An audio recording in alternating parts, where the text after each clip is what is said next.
talk about love. Let's talk about self-love.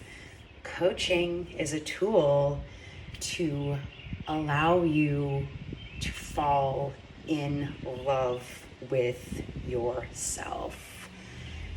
Many of you already know that the foundation that my entire business sits on is self-love. I believe it to be the foundation of all things. The relationship we are in with ourselves is fundamentally the most important one because it goes on to drive the relationships that we are in with others. I believe that our self-love drives our self-care. Being drives action. Love drives caring for self. And I really love this conversation because our relationship with ourselves can get deeper and deeper and deeper and more powerful and more powerful and more powerful. There's no end game. There's no end game for any of this stuff, right?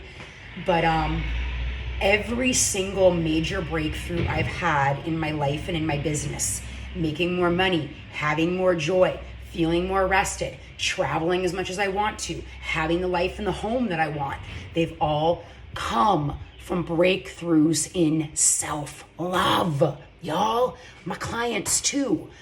And Ryan Hall of Royal Hearts Coaching and I had a conversation about this as well. And that episode is going to drop here on Thursday. So if you want to hear two professional coaches talking about this, don't miss it. But one thing that I want to share that I think is really powerful is when I started my coaching and leadership training, and I've told this story before, but I like to tell it because it's good.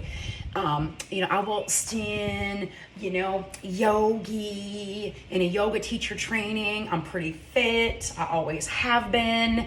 And so, I got massages, I got acupuncture. So I'm all like, what are you bitches going to show me about self-love and self-care? I'm the queen.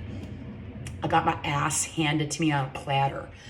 I'll never forget what my first coach, Dave Keenist, reflected to me when I complained about self-care feeling like a full-time job.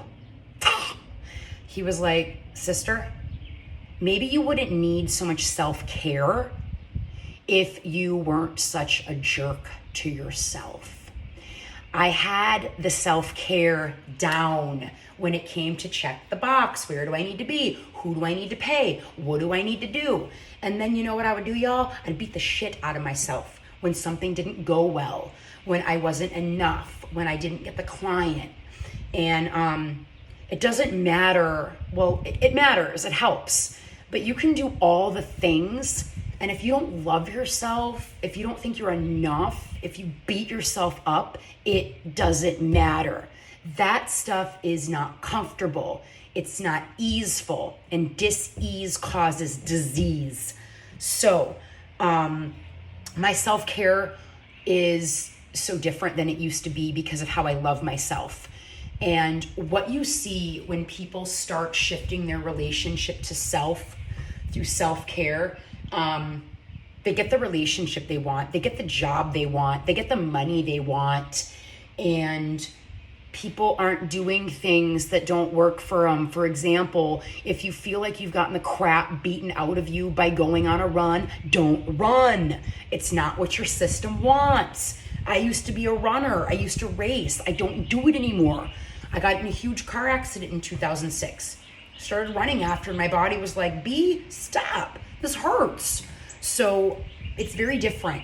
So the relationship we have with ourselves, falling in love with self, it impacts everything. I could keep this video on till I died and keep talking on this topic with you. So I'm going to stop there because I feel like I've said enough of what I want to say, and I don't want to spoil the magic that Ryan and I are going to bring you all. So stay tuned for Thursday and go and get your love on, y'all. Get some support to get your love on, y'all. If I wouldn't have found coaching, I would still be going down the same path that I was going down. And compared to the one I'm on now, hell no. Hell no. Coaching saved my life. it made me love myself, among other things. But coaching was huge. Coaching is a tool to fall in love with yourself.